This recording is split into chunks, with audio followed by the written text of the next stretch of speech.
We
can't heal what we won't speak.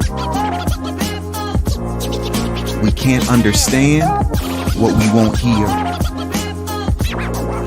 And we can't become what we won't decree.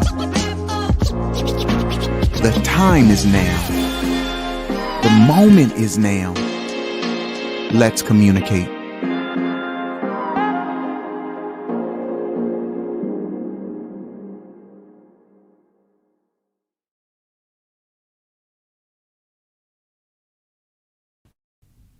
Hey, everybody. Welcome to another edition of me going live to discuss the book Hard Conversations. Another concept, another week, 1 week closer to the book being released on June 22nd. And I'm so happy for you to join me tonight. I got a special surprise for you. I got something that I'm going to do that I have not done in the past. And so I'll give it a minute for people to join us before I get started. But blessings to you. Welcome to this live. Welcome. I hope you had a great day at work, a great day at your business. And we are about to discuss this book that's coming out June 22nd, Hard Conversations. And as always, like I told you, I'm not giving away all the surprises about my book, but I am talking about concepts from the book, just kind of wetting your whistle.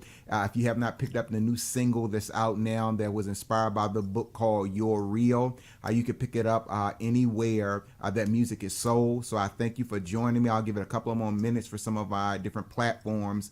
I thank you for joining me on YouTube, on Twitter, on Periscope, on Facebook, and on Instagram for another candid conversation. This is week 3 leading up to this new book that's coming out. And so I'm so happy for you to be with me. So like I said, I have a special surprise for you tonight that I will do just a little bit later. If you don't know who I am BJ Communicates, also known as Dr. Brad Johnson. I am a communications practitioner. I am a kingdom writer, and I am a Bible teacher. And I have a new book that is coming out that I've been discussing over the last couple of weeks called Hard Conversations, Book 1, Breadcrumbs to the Past. And it is a book, a fiction book of short stories, an urban fiction book, I should say, because every person in the book is a person of color and is a person that is basically sharing a piece of their story. And it's not about anybody that I know. No, it's not about anybody that you may know. But I'm sure that when you read the fictional stories that are in the book, you will be able to identify or relate to at least one character in the book. So we've been going live every week since the single released on May 25th, which is inspired by the book called You're Real. And we've been talking about concepts from the book, not going into too deep into it because I want you to get the book on June 22nd. But I wanted to discuss some of the things from the book. And so last week we talked about when you have issues or when you have problems when you're rejected by parents. was a topic from last week. When you're rejected by parents, that's one of the concepts from the book. So we delved into that just a little bit about how do you deal with rejection from a parent. And we talked about how rejection from a parent doesn't always mean that they're not there. They can be living right in the house with you, but they're in competition with you, or they don't desire to be in relationship with you, or they're just not there in the way that you want them to be. And how do you deal with that as a person of color, as African American or Puerto Rican or whatever? How do we deal with that? Because one thing that I've said over and over again during these lives is that one thing about people of color is that we know how to survive. And so what we'll do is we'll survive a situation to get to the other side of it, right? And as we get to the other side of it, it doesn't matter what state we get to the other side, we get there. But the problem with that is that we've done just that, survived. We haven't healed, we haven't repaired, and we're not even able to thrive after the fact. Why? Because of the issues of this happened in the midst of what we experienced. And so last week we talked about, again, how do you deal with what the concept of when you've been rejected by a parent or even a mentor for that retrospect, and how it can affect your life unless you get a hold of it, and hence the title of the book. How do you begin to have the hard conversation with the person that's rejected you, the person that may still be a part of your life but hasn't been who you needed them to be? And so we're going to delve into another topic today. I want to thank everybody for joining or who's watching the playback of this. So another concept from the book Hard Conversations, book number 1, Breadcrumbs to the Past, which is releasing on June the 22nd. Let's talk about what I call the Superman return syndrome. Let me call it that. So another concept from the book is the Superman return syndrome. For anybody that knows me, I'm a comic book geek unapologetically. I grew up loving comic books. I love Marvel and I love the movies.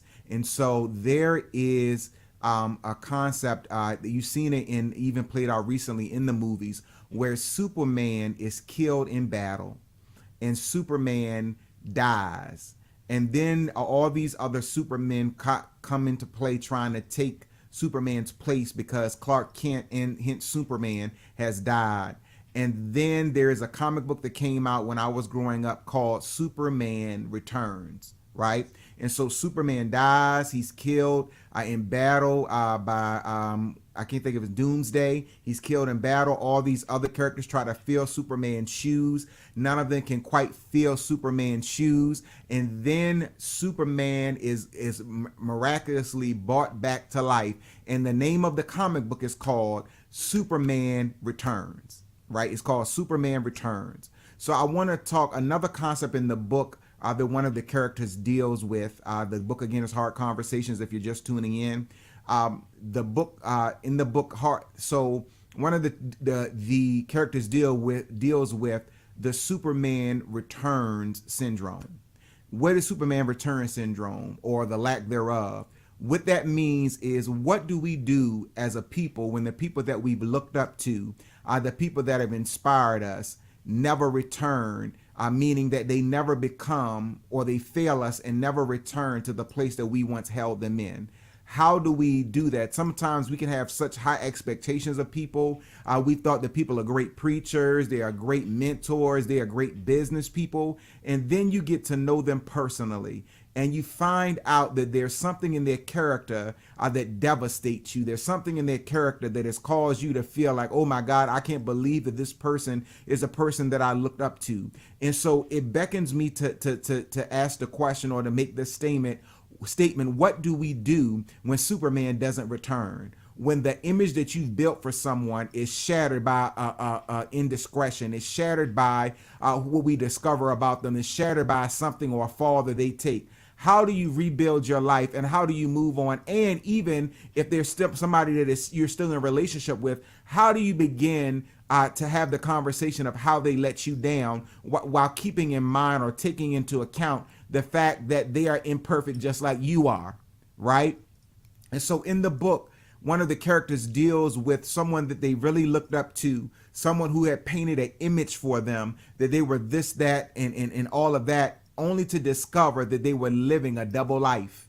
And they are so devastated by what this person did to them that they can't recover for years and years and years. And I can identify with that because we've all had people that we've looked up to, and through maybe a fall or indiscretion, or maybe that they never become all that we wish they will become to help us in our life's journey, right? And so many times when things like that happen, it can devastate us if we don't get a hold of the issue that we're living in. If we don't get a hold of the fact that all of us are imperfect, all of us have flaws, we will put more weight into who somebody is supposed to be to us than what we should be focusing on is us becoming the best version of ourselves. Sure, we should look up to people. Sure, we should have mentors. Sure, we should have people that we glean from and we want to be like. But we should never put so much stock in people that when they make a mistake, that it totally derails who we become in the best version of us that arises, right? Because it is a statement in the Bible that is so great. To me, it tells us to put no confidence in the arm of the flesh, meaning that we can't put too much stock in humanity because we are flawed. We'll fail. We'll switch up on people. Come on, we've switched up on people. And so one of the concepts that this character in the book deals with is how do they begin to rebuild their life after Superman doesn't return? Because everybody wants Superman, but we must also admit that just like Superman, there's another side to every person. There's also the Clark Kent that is imperfect, that is not the great wonder that they pretend to be, that doesn't have everything together, does not do the best in every social situation. And so sometimes when we discover that our heroes have flaws, it can cause us to lose hope in everyone and even lose confidence in ourselves. And it should not be so, because everybody is subject to fail us. Everybody is subject to make a mistake. Everybody is subject to be imperfect. And so as people, we have to learn that though we may look up to somebody, though we may think that they're all that, though they may have proven to be gifted or skilled in one area or another area of their life, and we really admire them, we also have to leave room for their humanity and their likelihood to fail. We have to keep in mind that there will be times that the Supermen in our life will not return. They will not return to save the day. They will not return to be the great hero, the great champion that we need them to be. They will not return to give us what we need. And that's why that as we learn, we have to put our confidence in God to help us with that thing, to help us to become the best version of ourselves while giving other people grace. Because they have a kryptonite, just like I have a kryptonite. And I know people say, what is kryptonite? Everybody has a flaw. Everybody has something that they have a tendency to fall into if they don't watch it. And so we have to be mindful of that. When we are looking to people as people that we admire, we have to be mindful of that. While we're looking to people that are great in business, are great in family, that are great in faith, we have to be mindful of that they can fall. But guess what? Their falling shouldn't derail your destiny, right? And if there are people that even after they fall, and don't get me wrong, it does not mean that in us, in their frailty, that we give them a pass for their falling, right? We love them, we don't judge them, but at the same time, if you're my mentor, if you're somebody that I admire, if you're somebody that's in my life, a parent, then I do have to have the hard conversation with you of how what you did affected me, depending upon how close I am to you, right? And so a character in the book finds himself having to have a hard conversation with someone who the sun rose and set in them, and then you discover that this person has been living a double life, and they're flawed. How do you begin to rebuild your life when Superman doesn't return? How do you begin to discuss with them, because a part of it is their fault, but a part of it is our fault. Because all of us want to have someone that we can look at and say, wow, they're perfect. I want to be just like them. It's something in humanity that we want to idolize someone. We've all done it, whether it's a singer, whether it's a star. We all have had somebody that we want to idolize. And it's something about humanity that in order for us to love people, in order for us to support people, sometimes even for us to receive from people, we have to see them as perfect. And it's so devastating to our human psyche when we realize that they are not. Now, that doesn't give them a license for bad behavior. That doesn't give them a license to just live reckless. But we have to keep in mind that this is clay. This is flesh, and it will fail you. And so one of the characters in the book deals with rebuilding their life after they discover that Superman won't return. Not this time. Though Superman has done amazing things, though to them this person was Superman or Superwoman, they discover that no, they were living a double life. And how do I rebuild after everything has crashed around me? When I put all my stock in a person, only to discover that they can, if they're hit the right way, that they can take a blow and fall. How do I rebuild my life? You rebuild your life by, number one, understanding that your perspective may have been wrong. Yeah, you looked at them and you thought that they were bulletproof, but the right wound took them out. And now you're looking at them in disappointment when there shouldn't have been an expectation for them to be bulletproof in the first place. And so you have to reevaluate your expectation of people. Not that we can't glean from people, not that people can't be our mentor or people that we can admire and want to get things from, but they cannot be the savior of all. Because as a believer, I can say there's only one savior. His name is Jesus Christ. There's only been one perfect person who won't let me down, and that's Jesus. And so because of that, we have to learn to glean from people not putting all our eggs in that one basket, or thinking that they're flawless, because no human being walking this earth is flawless. Number two, how do you rebuild your life when Superman doesn't return? When you have to rebuild it after the hero that you thought that you had built in your own mind is not there anymore. What do? Number two, you have to put your affection on the right thing. Your identity didn't come from the mentor in your life. Your identity cannot be sustained by the people that you looked up to. Your identity has to be sustained in somebody bigger and somebody greater who is flawless. I believe that is the Lord, right? And so I put my affection on him and realize that he's the only one that will not fail, right? Number three, what do I do when the Supermans in my life fail, when they don't return? I have to begin to rebuild my ability to glean from people without expecting perfection. It is a deception to believe that in order for me to be able to gain any sort of value from you, you have to be perfect. Come on, we expect it of our stars, we expect it of our politicians, we expect it of our spiritual leaders. We expect them to be perfect with no flaws. Again, it doesn't give them a license for bad behavior, but in our minds, something in us tells us that they're not good enough or qualified unless they're perfect. And you are deceiving yourself and setting yourself up to be disappointed every time. It's understanding that though they have a specialty, they are not perfect in every area of their life. The same grace that's available for me is available for them. And number four, I have to hold those that are in my life closely related to me. I have to hold them accountable. How do I hold them accountable? By having hard conversations with them. It's not condemning them for a mistake that they made or for a failure in their life, but it is, depending upon our relationship, having the hard conversation of saying, hey, I was following you. We were close. You were my mentor. And by you making this decision, this is how it affected me. It's not for them to apologize, but it's for them to learn how it's actually helping them to grow. Because what it shows them is that the decisions that all of us make in life, they don't just affect us. It doesn't just affect, it doesn't affect you. It doesn't just affect them. It affects all of us.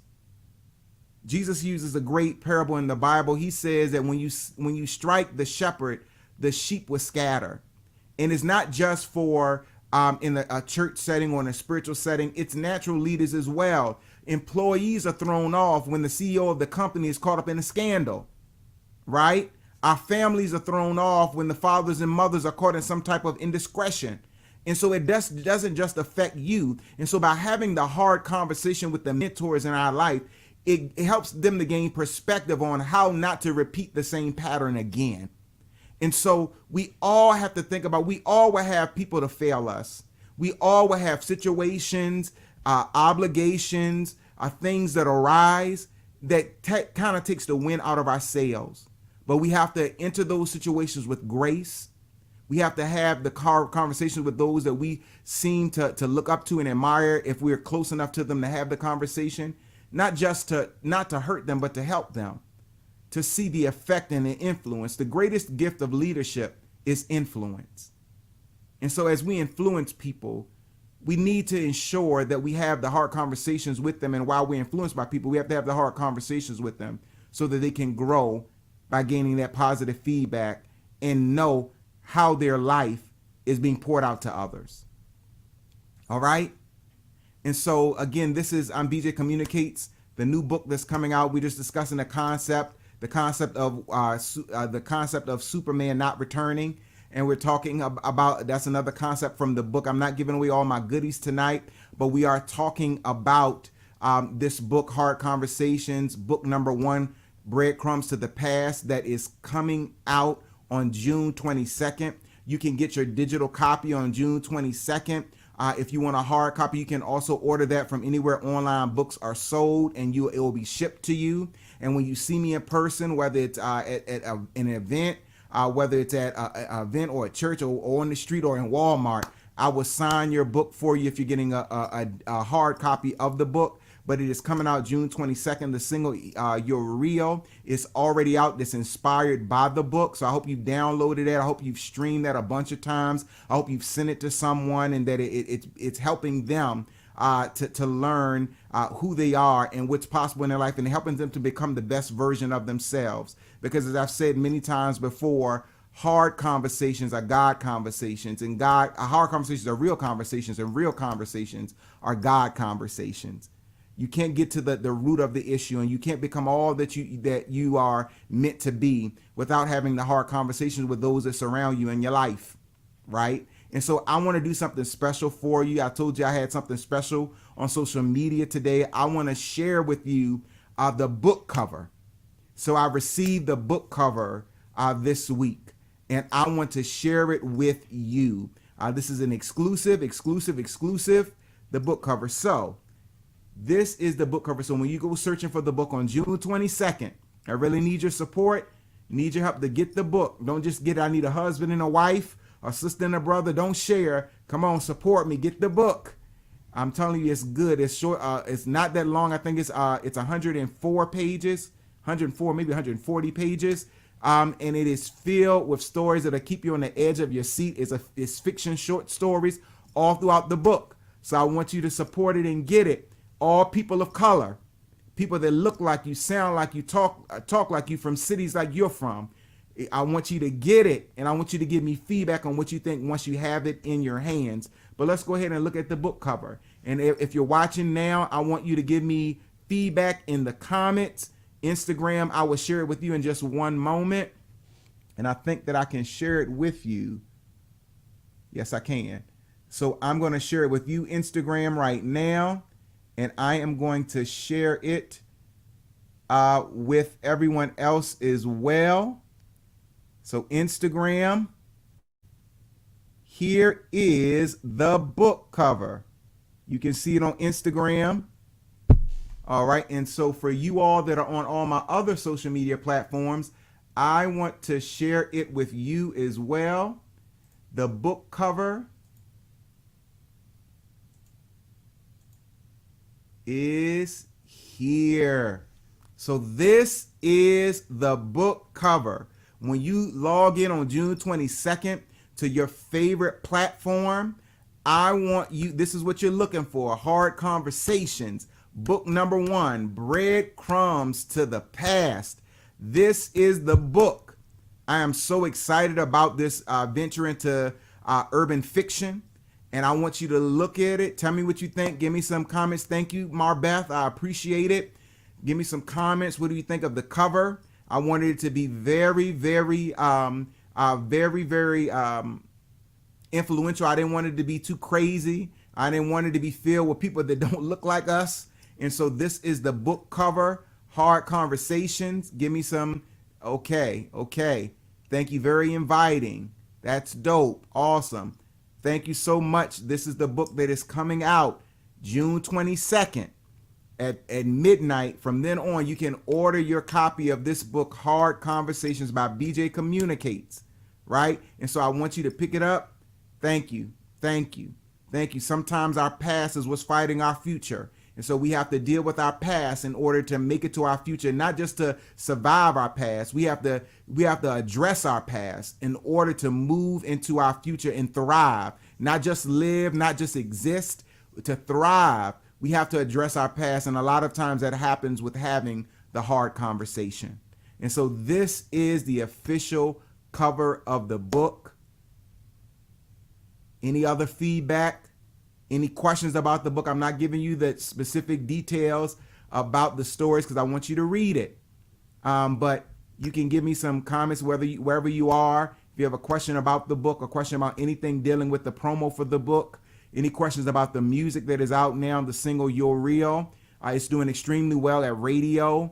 I had 1,600 digital spins on digital radio. I've had, as of today, 119,000 Spotify streams. So praise God for that. You know, I'm unashamed to say praise God. So praise God for that. And the book is coming on June the 22nd. And both you can order a hard copy. It may be a delay on the hard copies. So if you want a hard copy, you can get that from any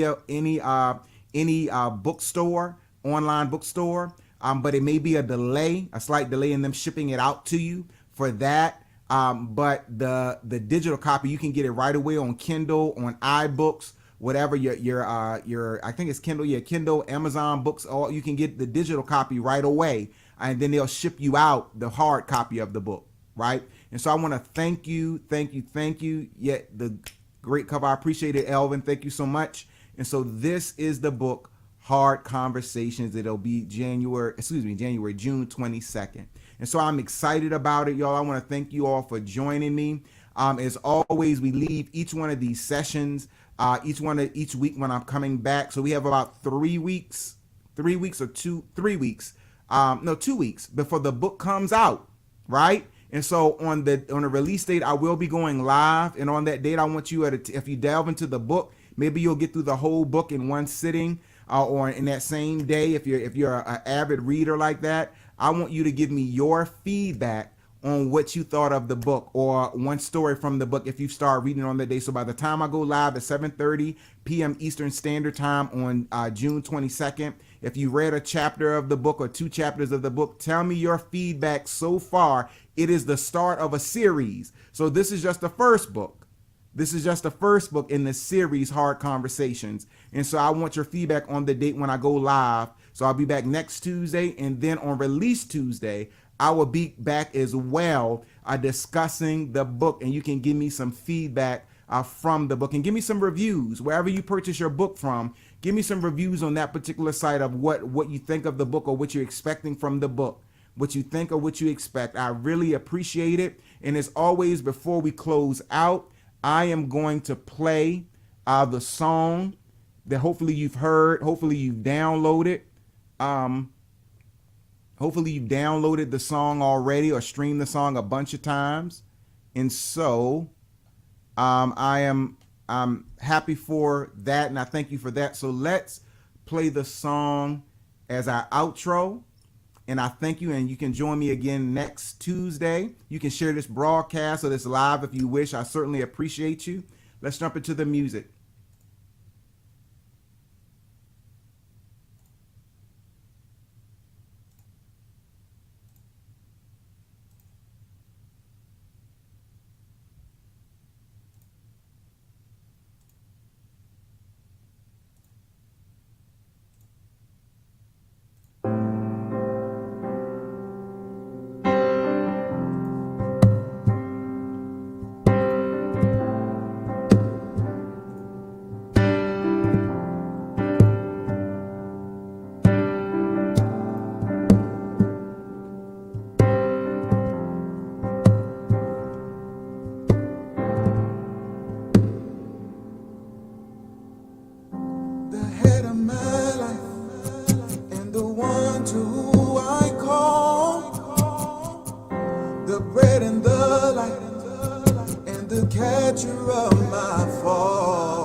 Presence so bright, No flesh can stare and stand, and the holder of my hand. You're real, and your glory I can feel. He who's worthy of all honor, and to break the seven seals, you will gather faithful servants, leaving others in the field. You're real, Yahweh, you're real. The keeper of time and creator of the day, the giver of rhymes and the lighter of my way, the payer of fines and the blotter of my sins. Only you can make whole again. You're real, and your glory I can feel. He who's worthy of all honor, and to break the seven seals, you will gather faithful servants, leaving others in